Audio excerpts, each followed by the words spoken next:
Hi, everybody, and welcome to this special edition of the Cary Harrison Files. This is not the radio show in LA. This is not anything. This is the unexpurgated, uncensored streaming version where we get to just have fun. Let it all hang out, as it were. It is reunion time. You're wondering, what reunion would that be? Well, 3 decades ago, at least for those who are aging, there was a collective. Let me put it this way. Cable systems, some of you still have cable. You pay $150 for cable. And there's a bunch of channels on there, and you can't go outside of cable if you want to watch TV. It's like the internet. Back in the day, when you had AOL, if you wanted to leave AOL, you left the internet, and you got a black screen and a C prompt. Well, cable systems realized that they had a trapped audience. And so they created a single or 2 or 3 channels called local origination. Some of them were called public access.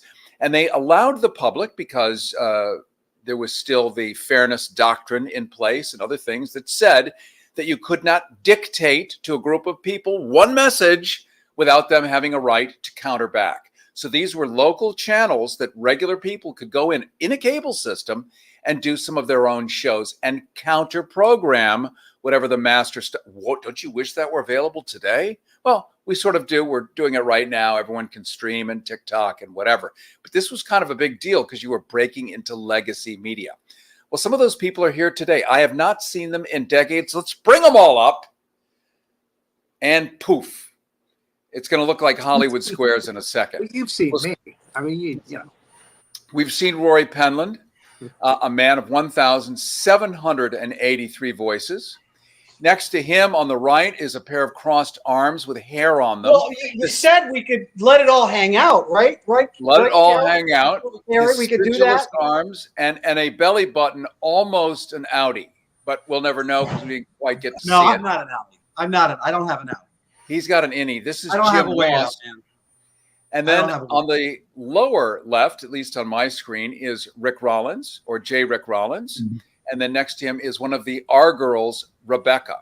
Now, who are these people? Can I explain it? No. Can they explain me? Hell no. Definitely not. But we shared the same playpen because we were all free speech advocates. And the conceit of these channels were not only could you counter program to legacy media at the time, because there was Fox and there was this and ABC and NBC and you had your local stations, but that you actually could say whatever you wanted and get away with it. No FCC regulation. Now, most of us didn't push that too far, but let me just introduce my friends here and say one of our least favorite memories would be that Nazi bastard. I forget his name, but there was Herbert a guy. Poinsett. Herbert, that's it. Yeah. Herbert Poinsett. Now, you won't believe this. Today, it's kind of normal with having President Trump for the past 4 years referring to Nazis as very nice people, many very, very, very nice people. Very nice. This guy uniquely Handbag, was stand ready. This guy was a Nazi. And because these channels were built the way they were, Nazis had just as much right as not Nazis to be on the air. So he would do a half hour and talk about horrible, I mean, really execrable kind of thinking that would be so beyond the pale today. Unfortunately, now it's so mainstream today. We have whole commercial networks devoted to the same theme and message. So this guy was 30 years ahead of his time. But let's jump in. And Rory, I'm going to save you for just a moment because we've met you now almost as many voices as you have, which is great. But let's see. It's okay. Here's the deal. I'll be in the corner, and I'll be thinking. Yeah. So, Rick, have you seen Rory Penland in 30 some odd years? No, I haven't seen anybody in a long time. I was shocked when I saw you. So it's like, it's been a long time. I think the only person I've seen was Pam Webb. And other than that, no. you probably hear, Rick, you really haven't changed a bit. You really haven't changed a bit, except for the Colonel Sanders. Yeah, that and I had hair. I did have hair. Did you? Okay, see, I don't Yeah, remember the hair. yeah, I had hair. I didn't cut my hair off until 1998, and that's when I started going. That's when I sneezed one day while doing my own haircut, and cut this big place off, and had to shave it, and because I had to go do some emceeing thing with Reginald Roundtree, and I walked in and nobody even knew who I was. That's how amazing that was because it was gone. Well, So, it's a good look. You know what they say, well, less is more. thank you. Less is Then what more. does that Now, mean? Less than? right? And look at Rory. Rory's got the hair of an 18-year-old. Yes, he does. I mean, seriously. I used to have hair on my lip when I was on Jones and Toilet Access. Now, Rebecca, you and I did not know each other that well. I think we were probably scheduled at different times of the days or nights or whatever, but I certainly watched you a lot. And Rory said, "Oh, I still know how to get a hold of the R Girls."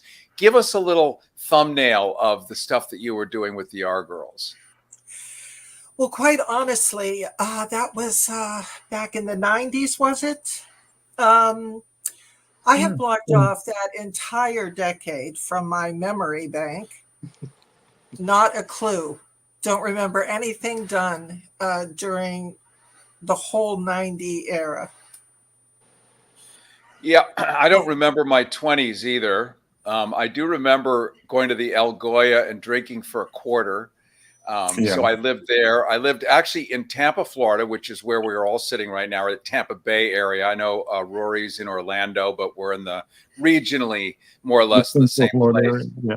Mm-hmm. There used to be laws, well, there used to be no laws when there came to something called happy hour. You could actually have a happy hour and maybe give away free drinks and have people drive home as fast as they could. And then things changed. But the gay bars notoriously in this town back in the 90s had 25-cent drink nights. So you could just bounce up and down the street and just be ossified. And I was so wasted during all those shows that I did. I mean, I don't remember a single one of them, except the one that the guy that took a dump on the stage, G.G. Allen. I remember that. He took off his pants and took a dump right on the set. And I thought, well, now that I've never seen that before. This was at the El Goya? No, this was at Jones Intercable. Oh, dear. On my show. He was some weird, like heavy metal dude that was doing part of his act was to scream into a mic in some unintelligible cacophony that actually made sense to the people who paid their $5 to get in there. And then the crowning moment was him dropping his drawers and bulbitating onto whatever hard surface was beneath him. And he did that live, which, Jim, if I believe you were in management, weren't you at the time? No, I wasn't. I was the traffic coordinator at the time. Yeah. But no, I was not in management. That would have There been was Catho would have traffic? been in management. There was Yeah, traffic That would have been at Catho, traffic, right? video traffic. I've forgotten it all. Catho would have been the manager. That's Yeah. right. And you're looking at that wasn't the crowning achievement of his act, Mr. Sudler. The crowning achievement of his act was actually picking it up and eating it, which he didn't do on your show. Or hurling it at the audience, which he also did not do. So you didn't get the full show, from what I understand. No, we just got the deposit, but we didn't get the The The return. And I was wearing a This was nice on your Brooks show? Brothers suit, so it would have been too much. Wow. This was on your show, Cary? Yeah, so the joke of my show, it was really 25 years before Colbert. Colbert in his current iteration, not Colbert when he was doing awesome stuff on Comedy Central. Or no, it was Colbert when he was pretending to be a Republican, if you remember, on Comedy Central after The Daily Show. So I would put on a Brooks Brothers suit and play a right-wing Republican and bring on liberal guests. and we would have conversations, and then also bring on bizarreries like this Gigi Allen, but be a Republican about it, just sitting there asking him really straight-faced questions. And we had a phone system, which everyone used back then, that was not delayed because it's cable. So you don't need a delay in order to dump a call. If somebody says something naughty or untoward, it just goes out. And, you know, people paying for cable realize, well, this is fun. They can go to this channel and they can swear in front of God knows how many thousands of people. They can just say nasty, horrible shit during what appears to be a serious conversation. So it was right. And they did. Yeah. And Rick, you obviously had many an experience like that. I don't know how many times I got called a nigger. I mean, it was like, I was like, if I got $1 for every time, I'd probably be rich, because that was one of the things they used to love to do. We'd come on there, they'd start asking a really serious question. And they'd say, but you know what? Aren't you a nigger? And it's like, no, don't see one, don't know one. Oh, well, wait, there's one on the phone, you know, and we do that kind of stuff. But it was just, Wow. I guess that's what they thought. You know, it was bad enough that we had Dr. Poinsett, but then you got all the little minions and the I little. like how you refer to him as Dr. Poinsett. Well, that's what he said. I mean, if you tell me your name is Dr. Poinsett, I'm gonna call you doctor of A chiropractor. I believe he was a chiropractor. That's what it was. That was, yeah. Written in crayon on this document. You know, so you know, but it was like, it was just one of those things that you kind of knew where they were going. And so we had somebody that would dump, they had a good sense about it, and so they would dump it before they would get there. But there, every now and then, it would sneak through. Dump it before, yeah. Right. Yeah, it was a different day, but it hasn't really changed that much. Now, yeah, how about you, Rory? The producer of many shows, including my own, is right down there with the beard, Jim Moss, and he would be in the booth, and he could tell you what the most famous line that they would say to me on my show was. Where's your fucking neck? There you go. There you go. Oh my God. Every show. And this was because I was trying to be professional. In the beginning, I tried to wear ties when I was hosting other people's shows. Like there was Richie Palavita's show. I hosted his show for a couple of shows. And there was a couple of other shows that I had hosted before we decided to get rid of the ties and call my show It's Casual. But it didn't stop. I mean, the same people that called in earlier just called in and it would say that. Where's your fucking neck? So that's how It's Casual came to be. Yes. That's a brilliant backstory. The original name of the show was You Got the Show. Correct. And then it was changed to It's Casual to try to stop the neck jokes, but it didn't stop them. It didn't stop. It just got worse. And then of course, the production staff just encouraged it because it was funny. At one point in time, well, Rory would make jokes about his stature, say, and so at one point in time, I think we had a fishing pole and we had donuts on a line. Drop the donuts from backstage in front of him to tempt him to eat the donut. And I had a clipboard that I would bring on with my notes and stuff when I wanted to ask questions of guests. And he dangled this donut in front of me, and it was like a cake donut because I hit it with my board, and it just exploded a few donuts. It exploded all over a the couple set. Of, no, we had the pink one with the sparkles. That was.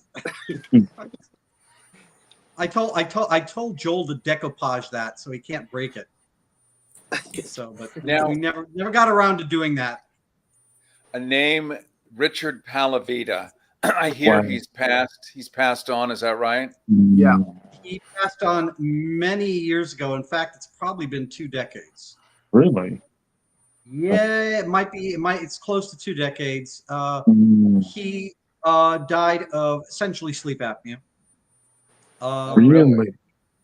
Yeah. It's very sad, Wow. and that scares everyone over 50. Yes, it does.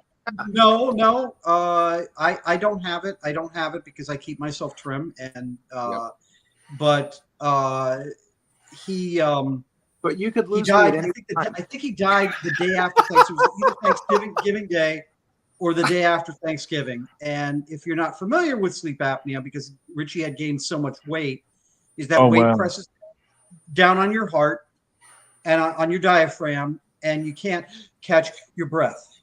And when you try to sleep, you really don't. You don't really enter REM sleep because the heart has to slow down to get to REM sleep. Mm-hmm. And the heart never got to slow down because what would happen is when the brain realized I'm not getting enough oxygen, it would send a signal to the heart to speed the heartbeat back up. And when you sleep, that's when your heart rests. And Richie's heart got no rest. Wow. And Elvis? Pardon?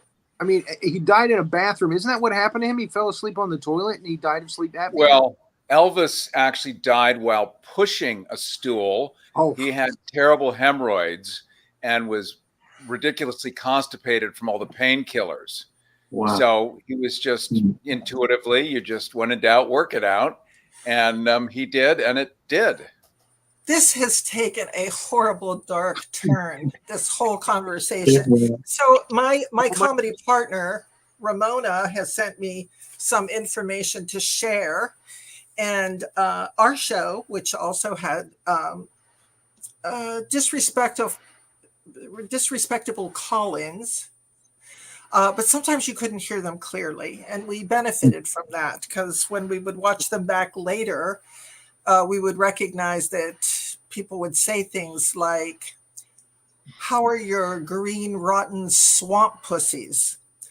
Which, which they of course, got all of because that out before they got dumped. We didn't hear them properly, so we were like, thank you so much. Who would insult us? No one in their right mind would insult us. But it was educational that we were apparently missing part of the programming, the entertainment of the callers themselves. But most times it was Jim Moss who was calling us on our show. Someone that you did not say that particular ditty, Jim Moss. Thank you for that. That sounds like a Jim Moss line. No, it could be, but no, it was not. We would have recognized. Speaking of the writer of Tidy Tang, Rory, that's not one of my lines. That would be one of yours. Perhaps you'd like to explain that skit that you wrote that was banned from Dirty Soap. That was actually banned from Dirty Soap. No, yeah, Dave refused to do it. Dave refused to do it. It was a feminine hygiene spray for prostitutes. Tidy Tang. You know, it's interesting and none of the female performers would perform that skit. Guess what? Well, I believe Rebecca auditioned as the prostitute. I did. I probably did. I did it all. Whatever was asked of me, quite honestly, I participated fully. You know, when you look back at the stuff that we were doing, I don't think any of us was really attempting a political message, where today you sort of have to, just given the world that we live in. I mean, there was still stability. There was Bill Clinton and all of that. You know, there was stability. People knew they imagined they would retire someday and get Social Security and be left the hell alone. There was, you know, an ebb and flow to life, to borders, boundaries, countries all had like functioning economies, and it was just a predictable future, and no longer is it. So when you look at TikTok, you get this kind of mayhem of jumbled nonsense, which is creative fun for sure. But it also happens to be the most intensive place where you will hear pro-Palestinian and coverage, where the mainstream media is maybe a little lacking on some of the nuances, but people go to TikTok for their hard news. And we used to laugh that people went to Fox News for their hard news. And then we laughed when more people were getting their hard news from Comedy Central and Jon Stewart than the major networks all put together.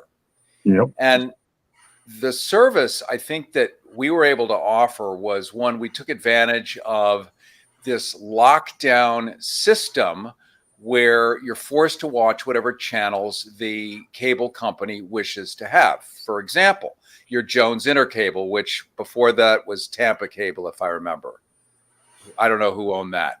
But Glenn Jones, who's a big media mogul from Colorado, bought up the system. He also had a general manager who was an engineer at the same time. And here's why that's cool.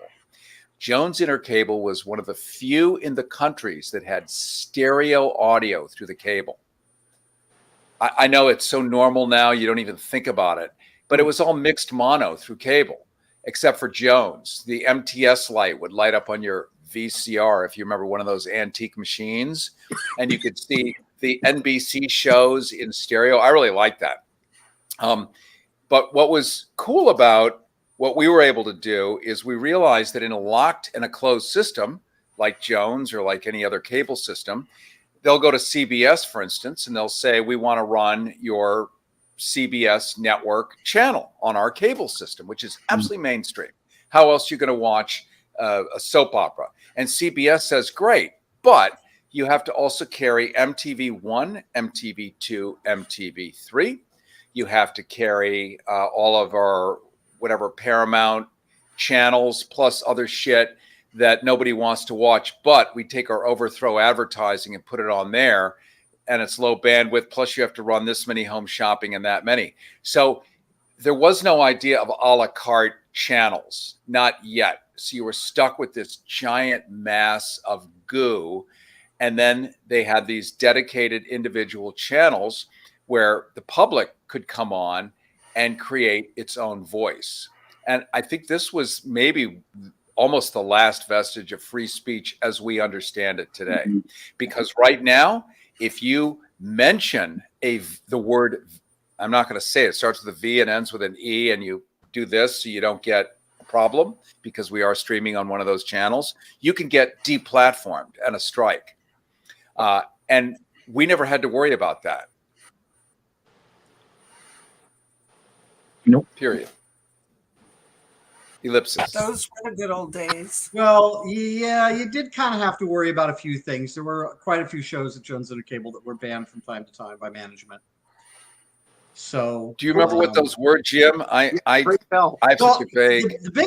big one was the one that hit most producers was advertising. So the one thing was that they could not have a call to action for a product or a service. Another thing is if a show was live during hours before 10 p.m., that you couldn't have vulgar language, purposeful vulgar language. Now, there was exceptions for when it came in on a phone call that you couldn't prevent. As everyone well knows, you couldn't prevent those calls. But you weren't supposed to have vulgar language or pictures even on those earlier time slot shows, and that could get you banned. And that was a remnant of what used to be called the safe harbor zone, which was in FCC regulated broadcasting. After 10 p.m., you could do all kinds of wild stuff. Before then, you had to be careful because it was publicly distributed through the air, and therefore no child could block it. With a cable system, you have to walk over to it. You're also paying a subscription, which means you're paying for the expectation of complete and unfettered free speech, nudity, vulgarity, HBO, nipples, penises, the whole soup, cat, and pizzas. But this is where the manager probably overreached by coming up with a safe harbor where there is no FCC regulation. Yes, the advertising for sure, that one 100%. We get that part.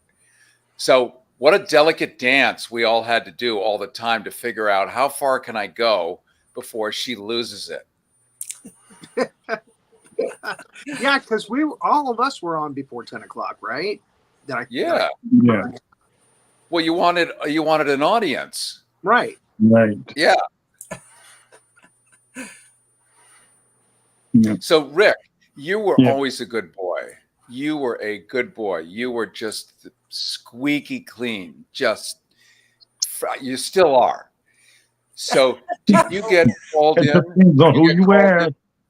Did you get called into the principal's office? I got called in when we got our first sponsor, because we went after, because I wanted a set, one of the things I would not do was I did not want everybody else's set, which was that lattice stuff or anything. So I refused to do that. And so we would just aim gels at the curtain until I could You had afford one a of the set. nicest sets. Yeah, that set You had one came, of the nicest sets. You really did. yeah, that was the late Earl Porter built that set. He went on to build the set that I used on the television show when we went to Channel 38. But that set cost my sponsor $800 at the time, and then Catho decided that everybody could use my set. Jim, did we use that set on our show? Yes, you did. Yeah, we kind of did that. You know, Let me- because was- The It was a free storage. stretch- When you get down to it, it was a storage thing. Because Yeah, it was. Yeah. my understanding was that the reason that happened was because you wanted to store your set there. We really didn't have the space to store the set, so a deal was made where other folks could use that Others set. could use and the you- set. Yeah. Yep. We Now, borrowed- We borrowed but someone's washer and dryer But- for our sets. I remember that. Briefly, that was Girls- used in the. girls I crawled think out of we that only tonight. used that the first couple episodes. We used it for the introduction and only for first one or two episodes, and then someone took it. Well, it was Belonged to someone, yes. yeah. And Uh, We needed the dryer back. our sponsor was Jimmy Mac, the restaurant. Mm. And they didn't pay for anything except when we appeared there afterward, they would buy us drinks and food. And all the staff, all the people that worked on the crew would come there with us, and we had a blast. So Well, I cheaper than rebranded. those 25-cent drinks in the Ybor City gay clubs. Yeah. We go to I the big- rebranded my show to Chatterbox after the lounge and lived in there for the next 5 years until they tore it down and I moved.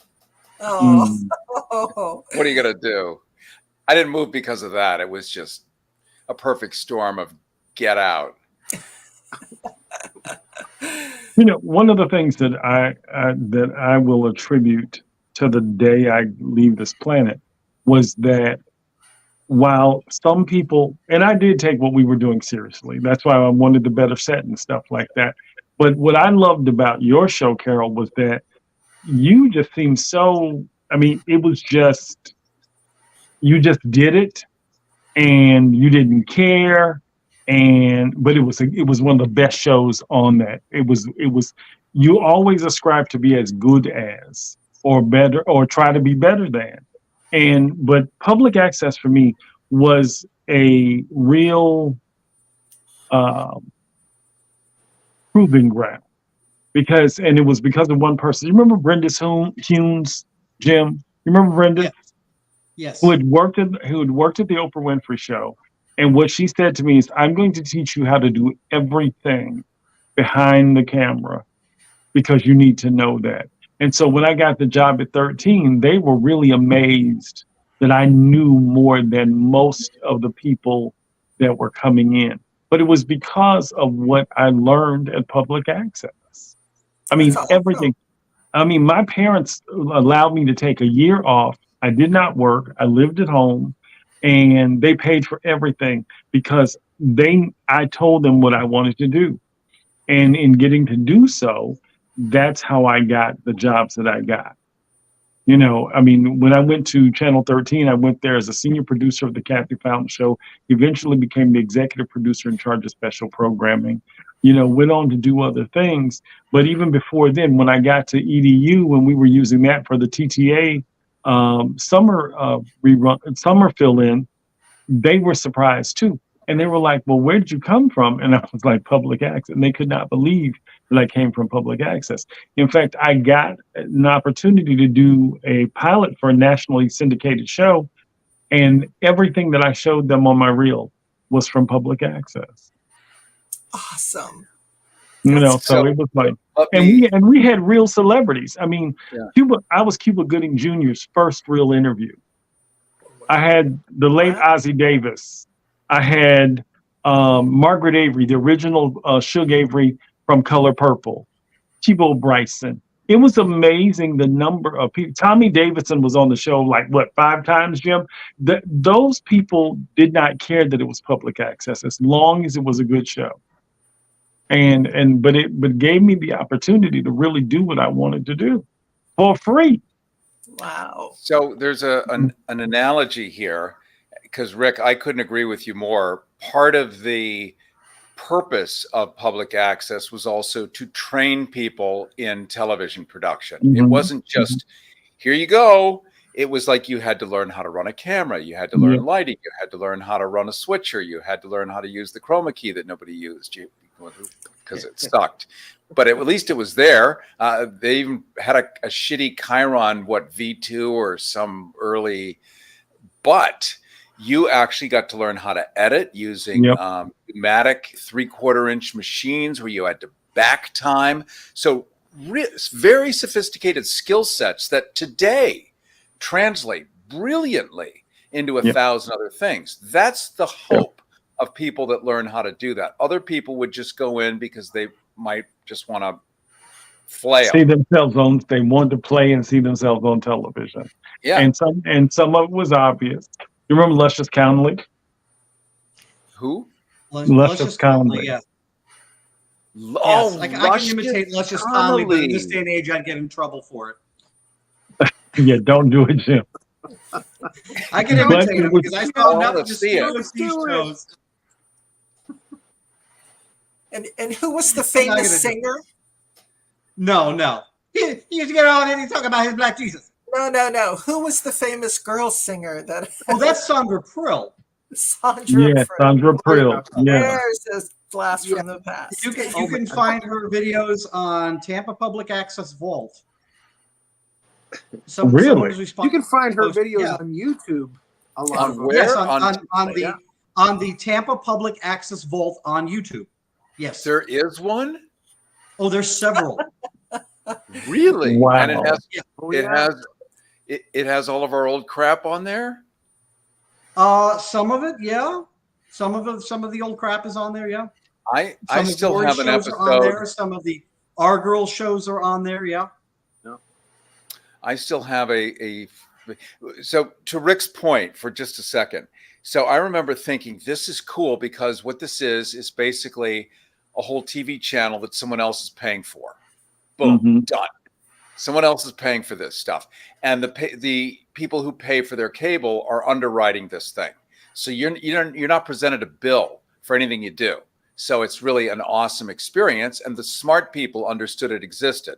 The other people may not have had an interest in even getting their hands dirty, but what a great place to play. And so I remember I was on WFLA at the time, which is a AM talk station that is now somewhere to the right of Attila the Hun. But at the time, it still had some reasonable stuff on it. It wasn't all Dr. Laura, Glenn Beck, Rush Limbaugh twice a day, which it is now, minus Rush Limbaugh, unless in rerun, he's even more spectacular. I'm not sure.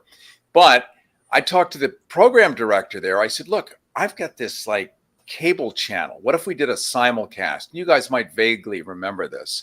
But we did a simulcast with Jones and on the radio at the same time. But on the radio, they could play commercials. On Jones, we played public service announcements. And we built the same clock. And so we were able to let people watch and let people listen on the radio at the same time. But only a place like that could we have these kinds of experiments. Right. And really learn and push the equipment and push what is actually possible at the same time. And, you walk away with that forever and you take that into your next gig and your next gig and your next gig. And look what you did, Rick. I mean, you were able to participate in, this is what, market 18? It used to be 21. I mean, this is a giant real market. Back then we were 13. We were 13. And you're 13. And and Channel 13, the Fox station you worked for is actually a Fox O&O. It is one of a handful. That's when I got fired. When they became the O&O, that's when I got fired. And what was so interesting was that they said that local programming was news. And I said, no, you don't understand local programming. I said, I came from a place that created, I said, that's why I can come up with the shows that we did, because that was my job. My job was, if it was not news, sports, or weather, it was my job to come up with, and we came up with programming. I mean, the Kathy Fountain Show was one of the best talk shows in the region, if not the country. I mean, she had everybody from Oprah to the Gabor sisters on. Denise White. Yeah, exactly. I mean, she had legends on that show, and she respected public access. That's one of the things that I really like. Kathy and I are still good. In fact, Kathy and Denise and I got together. Denise White got together last Friday night, and we were talking about the good old days of television. But now it's like you sit and you watch some of this stuff, and it's like, is there an original idea left? I can take you to a place where there's still original ideas, but that's how that happened. Public access, if you took, like you said earlier, if you took it for what it was really worth, there was something that you could really do with this. And that's one of the things. I mean, Our Girls, I love the Our Girls. To me, you were like Lucy and Ethel on steroids with Laverne and Shirley thrown in. And then some Thelma and Louise, because y'all was some cutthroat bitches, okay? You did not care. And I love that about you. I mean, but if you think about some of the programming, even with, God rest her soul, Georgette Reinhardt, wanting to do that news. Reinhardt. She took that newscast so seriously. But here's the thing.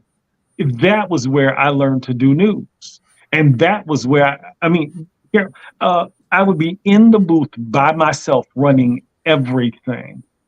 And they took it very serious. I mean, she took that show so seriously.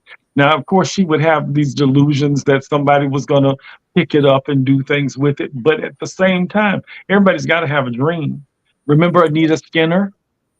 Yes, Anita Skinner. Yeah, I'll say this about Georgia Reinhardt. Help people who are just watching us, who have no idea what we're talking about. Okay. Walk them through a little bit so they can participate. Okay, go ahead, Jim. Georgette Reinhardt ran a news program, and as Mr. Rollins said, she took it very seriously. But one thing I want to add about Georgette is she wasn't as, I think, delusional as a lot of people thought. She was savvy. She was savvy. She knew she was getting attention, and she had a sense of humor. If she had the sense of humor, she wouldn't have come on as Mama Penguin in one of the most infamous It's Casual episodes.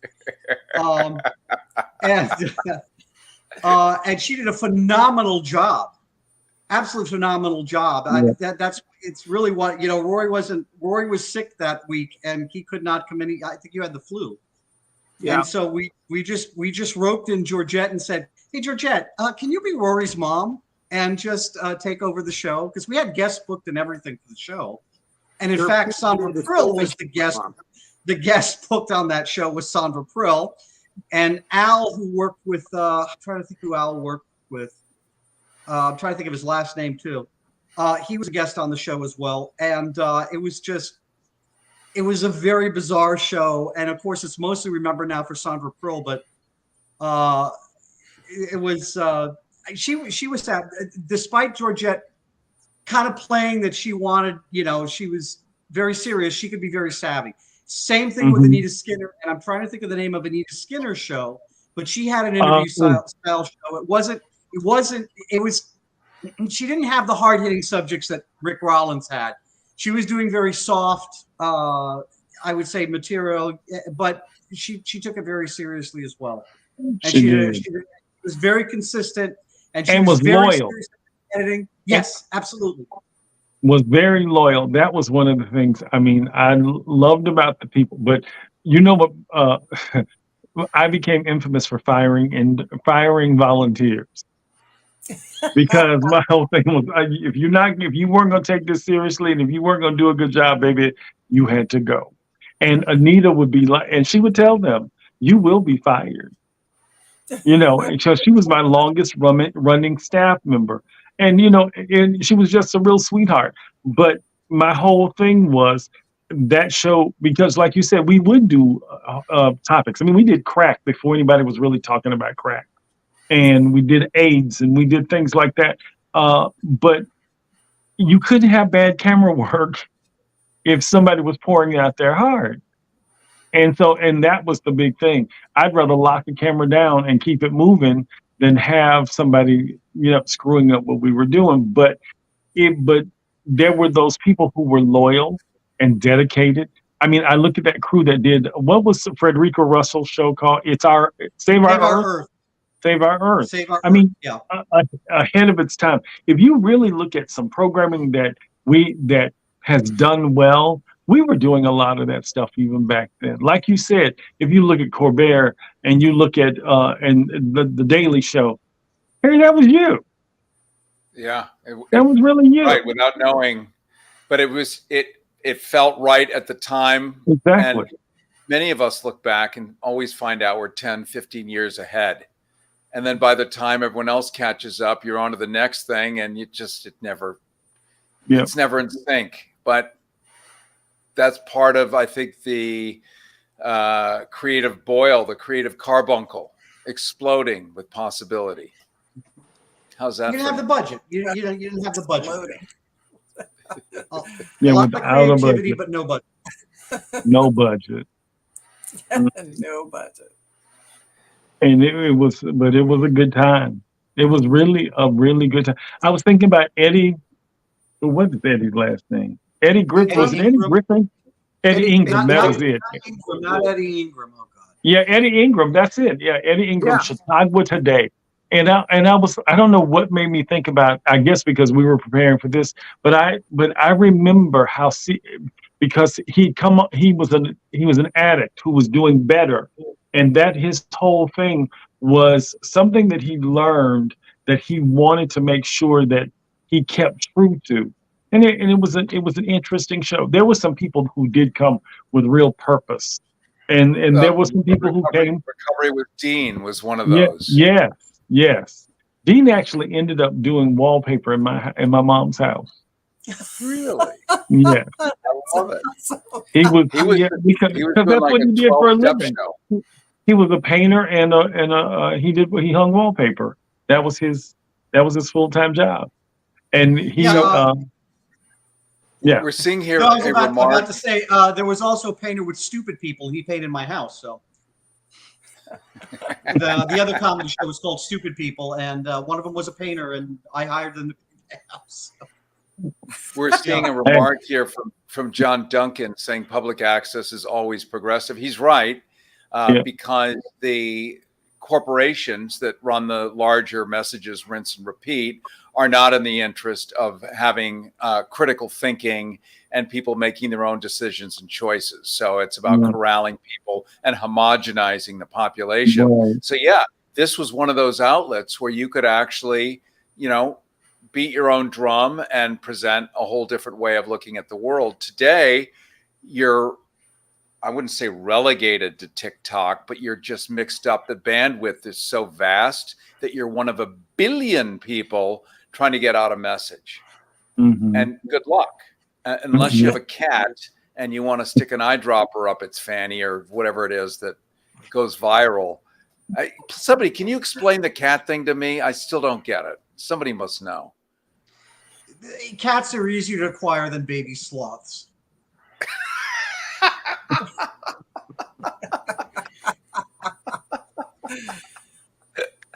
Leave it to Jim.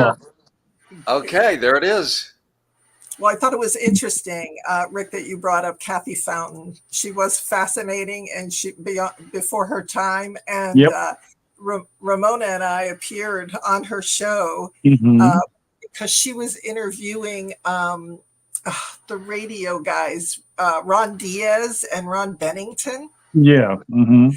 At Ron and Ron show, and they were leaving the market, and so we did not come dressed as the R girls. We came as ourselves, and we were in her audience, and she knew it was us, but we stood up and said, "Oh, we think the R girls should take over the Ron and Ron show," and we had a blast.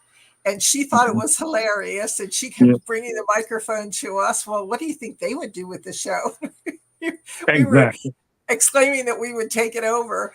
But when we left with the group of the audience, and we all went out of the studio and into the parking lot, Ron Bennington got into his convertible, and he was backing up as we were walking by, and he said, "I fucking hate the R girls." Wow. What a nice compliment. By us. Yes, what a nice compliment, as opposed to who? That would have been bad. Yeah. Didn't he tell you to?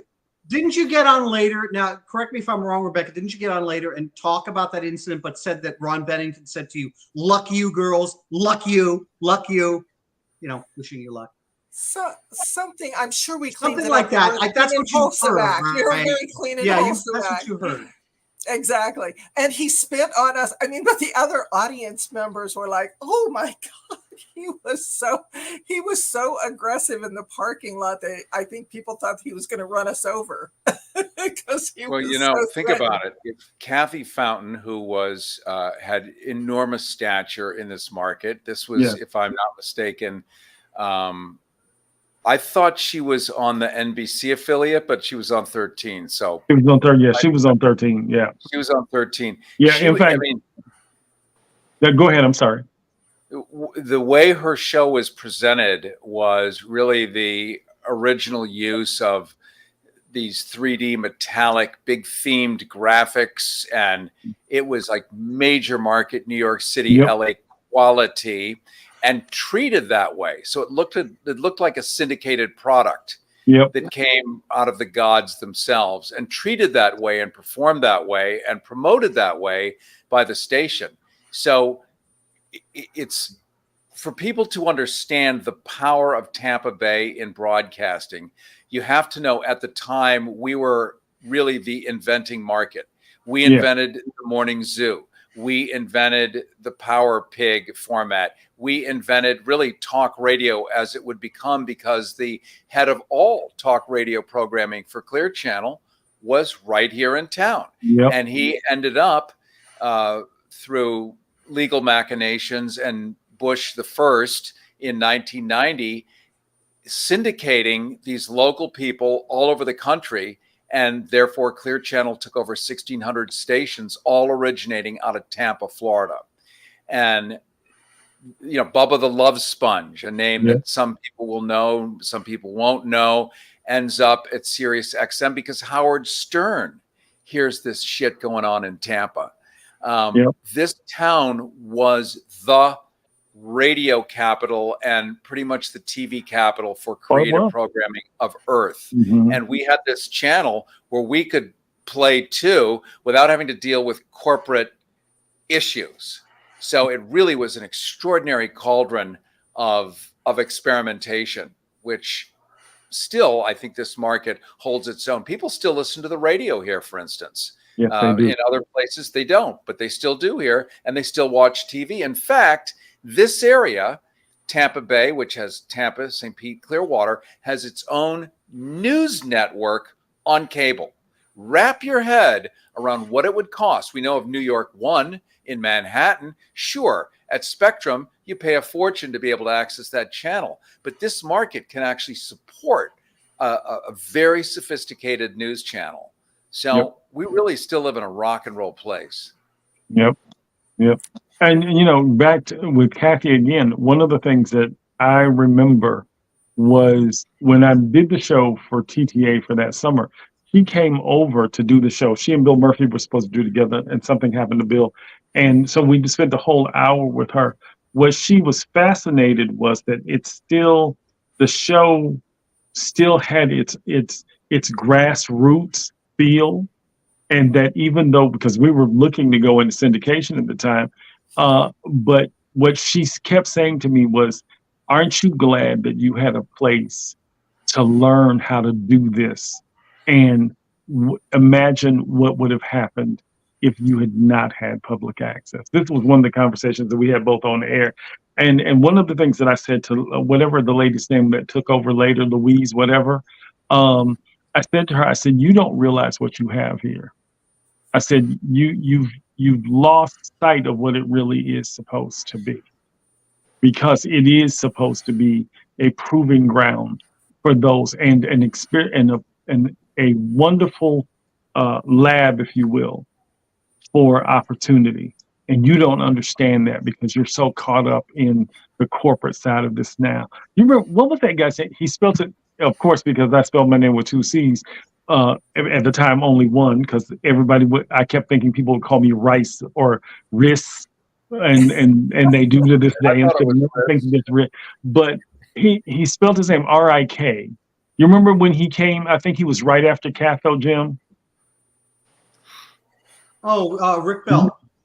Rick Bell. Rick also, Bell. he did have a vision to take this and make it more.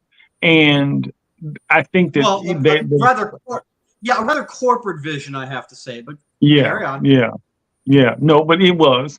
But but at least they were willing to try some things. You remember that late night show that they were doing a healthcare show that I can't think of the name of the health offhand, but there was a late night healthcare show that he was trying to. And then years later, I was in another market and I saw something that was very similar to that, and I was like, oh, I mean, I'm talking about years later, and I was like, wow.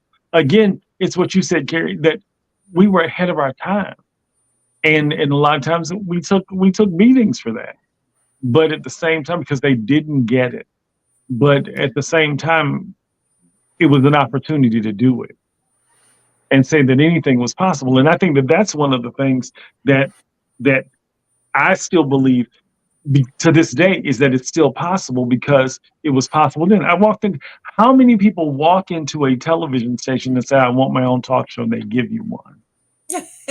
Right. You know, that just doesn't happen. And then Luann Safranius, I remember, because I talked to somebody else who was working there at the time, and she was like, ain't nobody want to do that. That's too hard. When I met with Luann, she was like, oh my God, this is a wonderful opportunity. And she saw it as a great opportunity for interns to do it. And that's how we ended up with the Rick Rollins Show. Yeah, yeah. Because somebody they believe. Awesome. That cable company, which no longer exists, owes me $120 million. Okay. You want to know why? Why?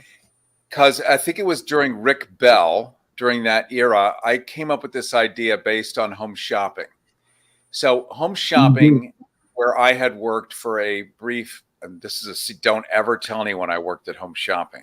This is just between us, okay?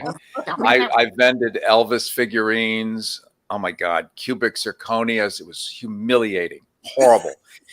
And 25% of all the stuff they sell at Home Shopping is returned. Amazon has a similar thing, but it's not because they sell crap. It's just that on Amazon, you can just change your mind. Well, at Home Shopping, if they would sell a Black & Decker upside down drill, it's because they bought it off the back of a truck from Pedro in Miami somewhere, and it didn't work. And there were no real regulations because there had never been such a thing as televised marketplace before. So it was still kind of incipient and growing and slowly being regulated. And then when NBC got a piece of it, it actually had real regulations. But this predates that. So I said, with all the returns at Home Shopping, and it's a national show, there's no such thing as local home shopping. So it's just Mildred all over the country.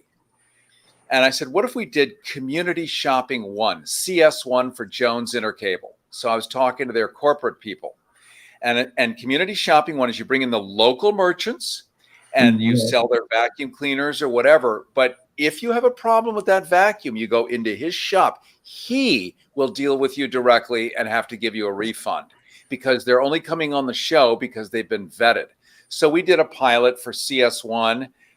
We did I don't know if it was testicle cream or something or other.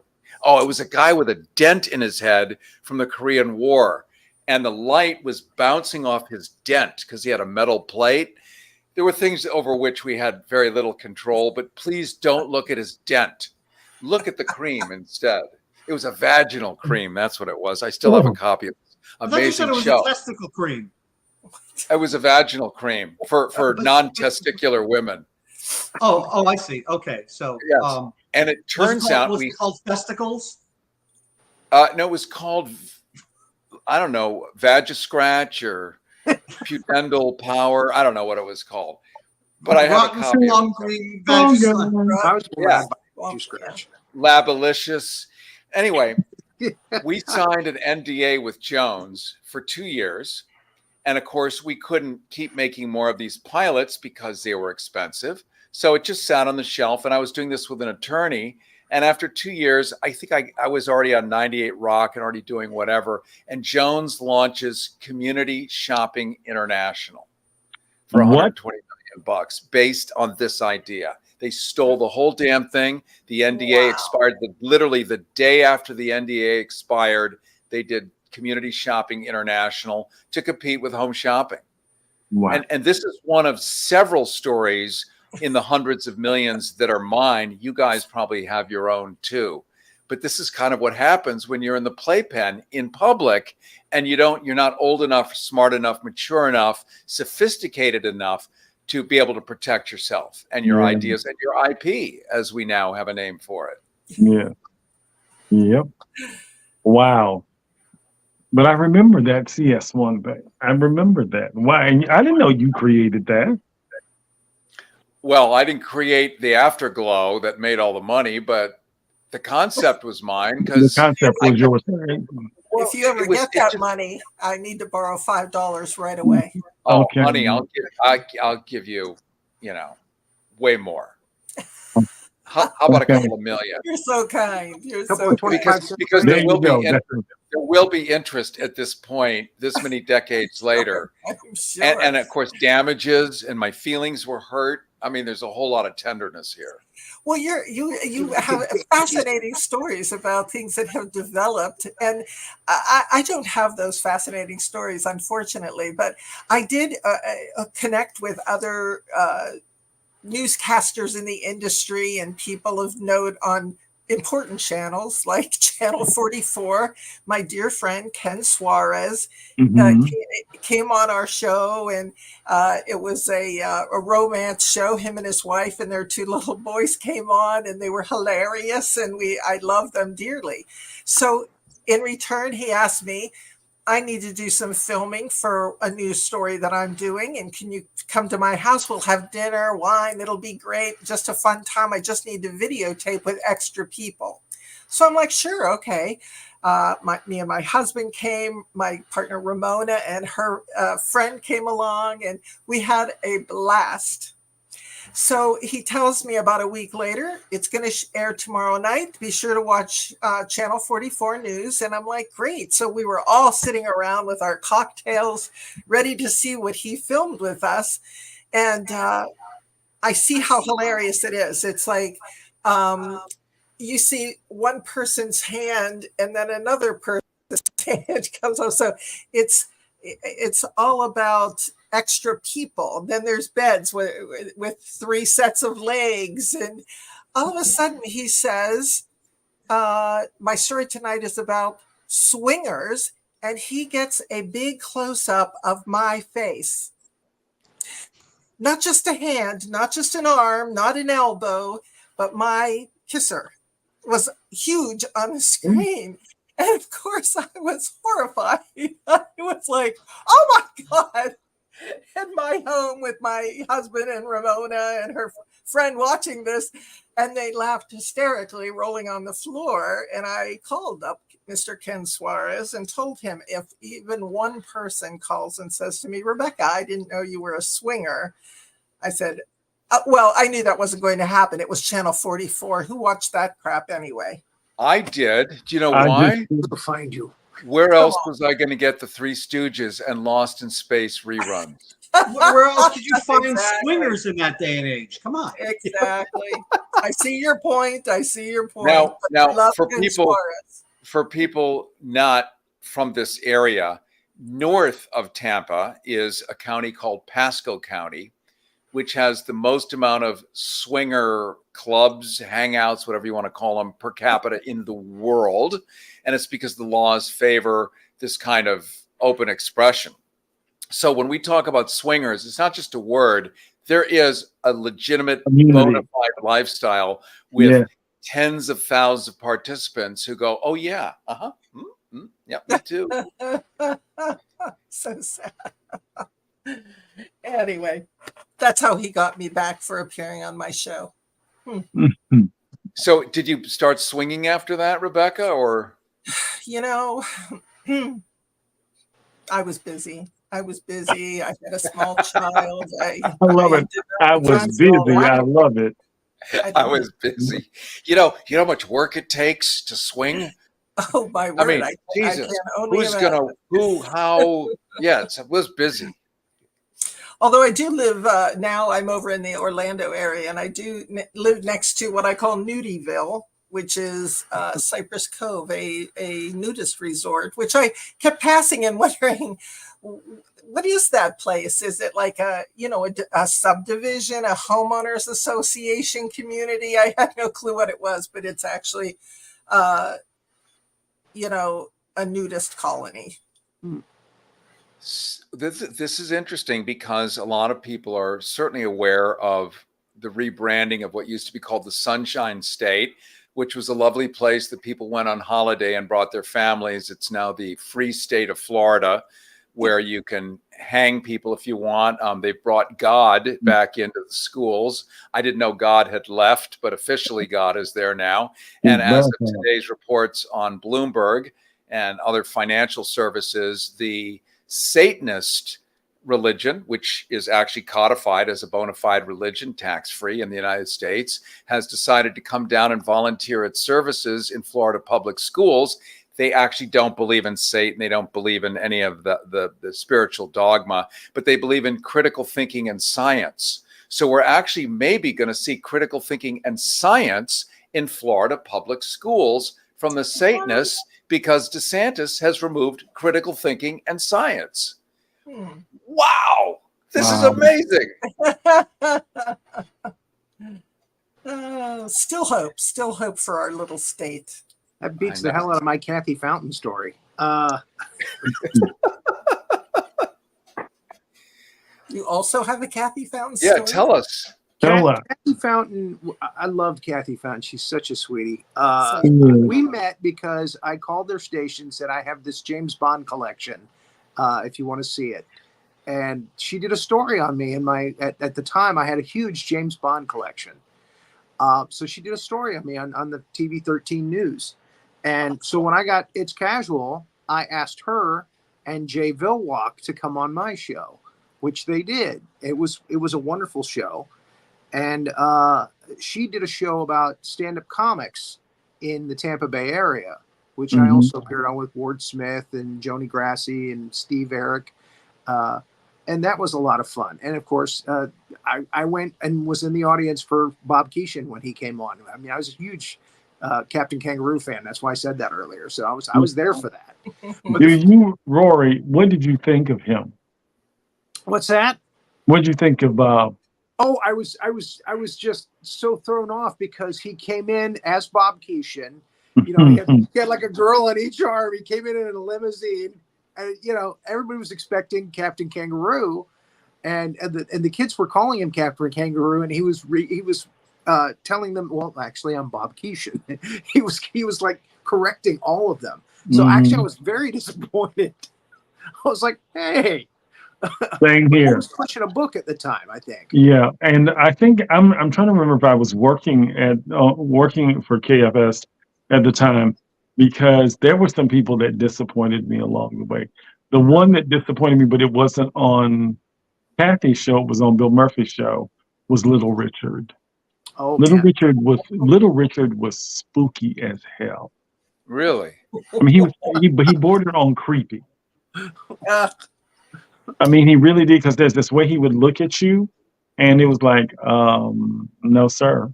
No, sir. No, sir. I have Fruity, no Rudy. I have a Richard Simmons story. Okay, go ahead. So this is. I wasn't at Jones yet. So I was just out of college. I was working as the doorman at the Hyatt, which is now the Hilton downtown on Jackson and whatever it is. And Richard Simmons checked in a big limousine. He was going to go to Home Shopping and pitch his trampolines or whatever it was. And I'd only seen him on TV, and I'd only seen the big crazy hair and the jumping up and down in the tank tops. But I didn't think of him as anything particular except sort of clownish. Just the way I never saw Charles Nelson Riley as being gay. It never occurred to me, or Dr. Smith. Honestly, I had no friggin' idea. Honestly, I just thought they were Shakespearean. I swear to God, or Uncle Arthur on Bewitched. I just thought, how really now? Yes, seriously. I just thought they were just funny and over the top. So here comes Dickie Simmons, pulls up in a big black limousine. Door opens, out he pops in his tank top and the tiniest little tightest shorts with his scrotum puffing out of the bottom, like shooting out one side, and two twinks come out, and I'm the doorman, so I have to figure out where am I going to park this stretch limousine. He said, "Well, hold it out front. We're going to go have dinner," and I'm like, "Okay." So I hold it out front, and he said, "Can you bring my bag up?" And I said, "We're not allowed. Doormen were never allowed to leave the front of the hotel because the traffic would come in, it would go crazy. And we were just forbidden to actually enter guest rooms for whatever reason might have ever happened in human history." And he insisted. So the assistant manager comes out, and he is just having a little tizzy out there. And they said, "Sure, it's okay. Take his bag up. I'll watch the door. You be dipped down in 5 minutes." And I said, "Okay." So I take Dickie's bag behind Dickie and his twinks, and we take the elevator up, and opens the door, and they immediately jump on the beds. There's jumping up and down, and Richard is screaming and squealing and closes the door behind me, and I'm trapped in there. Now, I'm still in the closet, so I am freaking the fuck out. This is like the most terrifying thing you can ever imagine. I'm like, and I'm wearing a hat. I'm the doorman, and I'm wearing a uniform. And here's Richard Simmons pulling off his tank top. And he's not ripped with a six-pack, by the way. He was very doughy. So it ruined the fantasy. And not my flavor anyway. And it was just horrifying. And so I'm like trying to get out of there without insulting, because, he's a celebrity now. He's Richard Simmons, and we know he has fits. So how do you extricate yourself out of this situation? And I don't even remember how I got out of there, but I split and went back down. And then when he came down for dinner, I had to bring his, not physically, but had his car brought around. And then we had the big circus in the driveway. So this is before Jones. My point is that we've all had celebrity overlaps and interfaces where they're not who they are in public. Yes. So the actor reads a script, he knows his character, he plays his character. The real person are like real people, but worse. But worse. Exactly. And that is a disappointing thing. I remember meeting Gladys Knight, and I have loved Gladys Knight and still do since I was 3. And we were at the Renaissance Hotel during Black Gay Pride, and they had this wonderful buffet, and we were standing right next to each other, and I realized that she was Gladys Knight, and I began to fanboy, and she was like, "Hi, it's nice to meet you." I wanted Gladys. I got Miss Knight. Now, the next day, she was Gladys again, signing autographs and doing all that, and I was like, "Bitch, really?" Well, wait, I guess we didn't talk. Well, I'm glad I didn't put pastor down there, but look, my shirt would say, there's a t-shirt that I swear I'm going to do that says, "I love Jesus, but I will cuss your ass out." So, and anybody who knows me knows that's me, but I was really hurt by that. But I have seen her since then, and she's been amazing. She's always been amazing. Patti LaBelle did not disappoint. Now Patti was Patti. She was Auntie Patti, Miss Patti, Patti with a P the entire time. And in fact, when I got to do the interview, they kept, Jim, you'll understand, and Cary, you will too, that they want to cut your interview. Like, I was supposed to have a full half hour with her, and then they kept cutting it down to what it was. And she finally said, "Baby, if y'all cut any more, there won't be anything to talk about." And she said, now you leave this boy alone. You leave this young man alone. We're going to talk and we're going to give him some time. So, because he's got to go back and do this show. And so, and she was wonderful. Dionne Warwick was not. She made me wait until 3 o'clock in the morning for that interview. And I never got it. Oh, man. I never got, and I was at Jones at the time. And and got in trouble because the camera equipment was out longer than it was supposed to be. But she was not a nice woman at all. At all. Tragic. It was. She's supposed to be a psychic. How about you, Rory? Yeah. Rory, your celebrity interfacing that wasn't the Disney magic that you imagined. I think that the weirdest thing that ever happened was I spent a week with Andrew Dice Clay and his two cronies from high school that were his manager and his gopher, Dutch and Joey. And I had to drive him around, and he was so insecure. Wow. It was just, wow. Yeah, it was just not what I had hoped for. Oh, dear. Most of the people I've met in the business have been great, have been fantastic. But there was just a couple, that were just cringeworthy. That was probably the most notable one. I think my most disappointing one is William Shatner.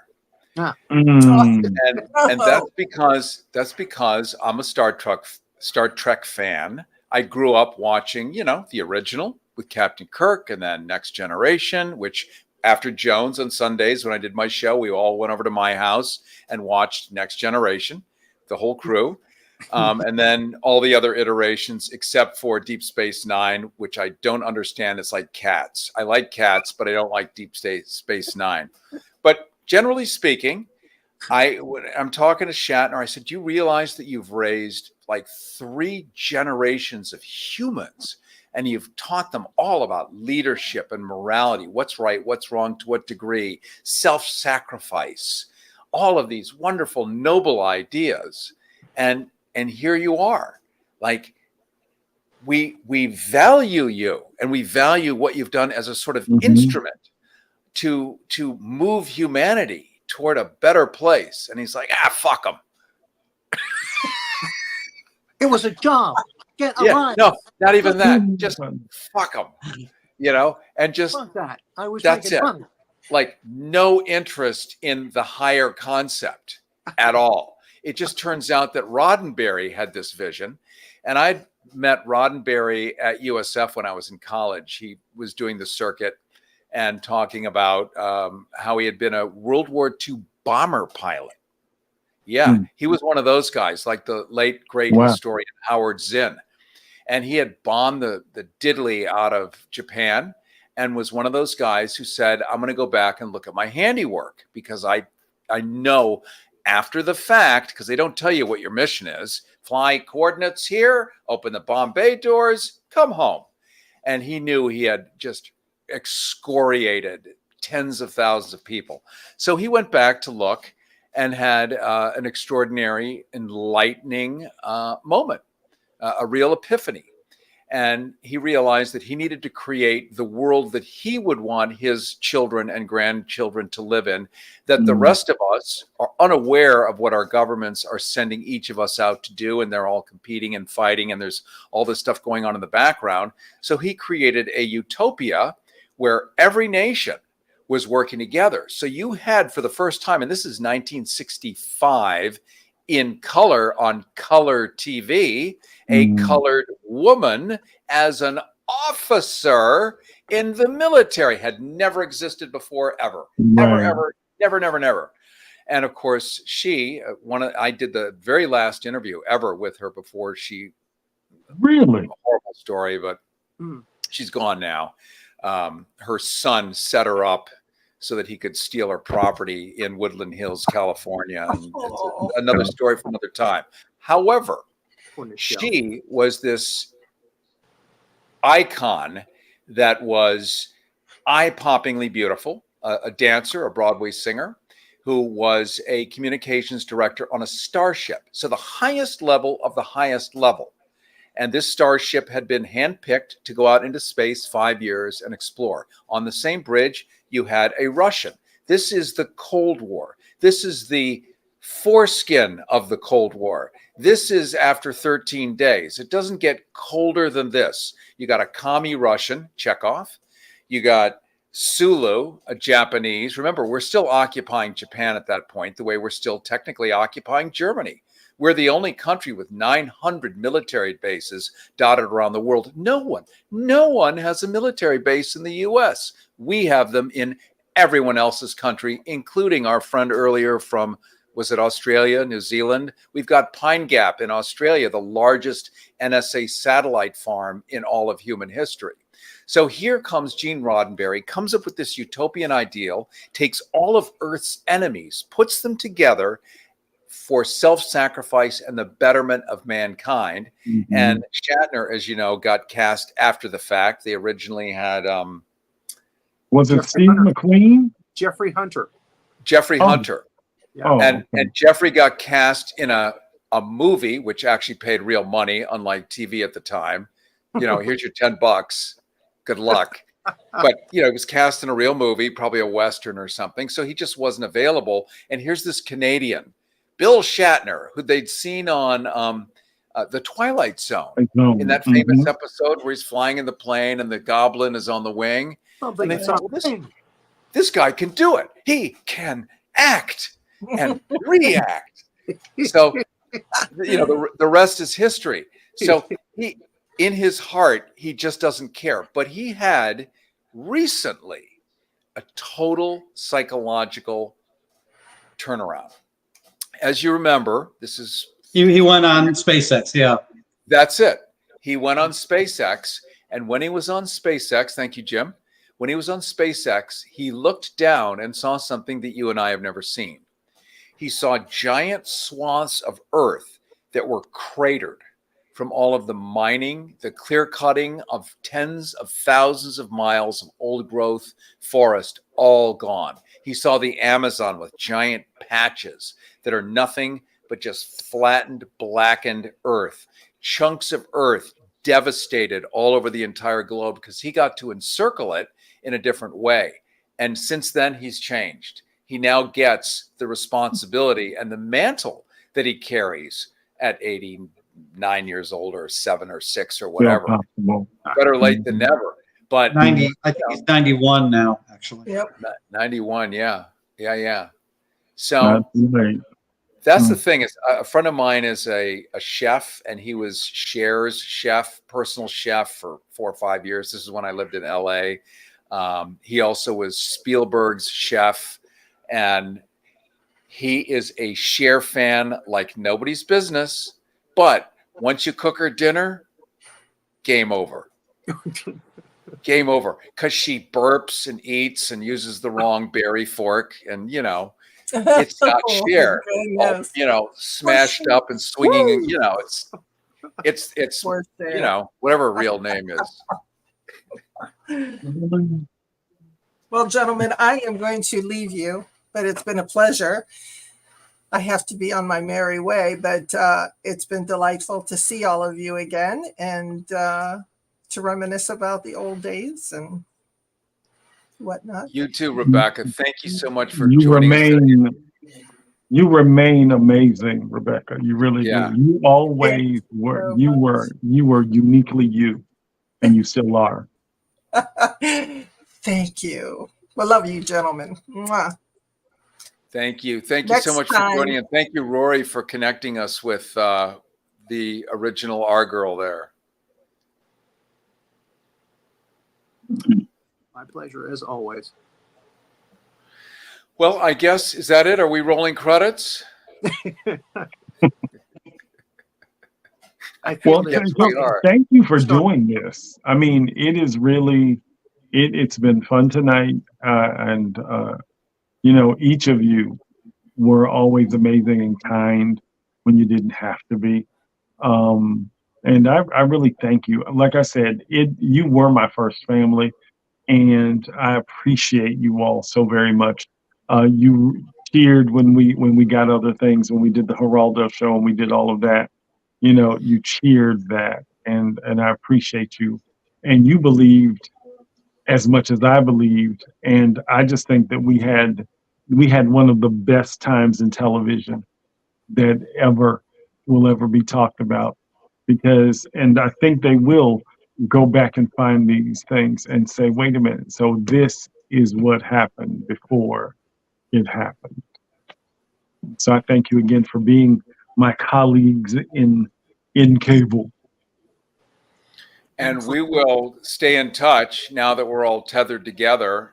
And I'm also thrilled to see Jim Moss after all this time. Yeah, Mr. Moss. Who used to do the traffic reports. I'm totally kidding. Just to be clear. Not incorrect. I used to do reports. So. Traffic in media does not mean cars going down the road, especially on cable TV. And now for your traffic, but I'm watching on a television set at home with tubes in it. How is the traffic? No, it's the volume of shows that have to go in and out and be accounted for and scheduled. Like this guy had the heavy lifting. Yes, you did. That was tough.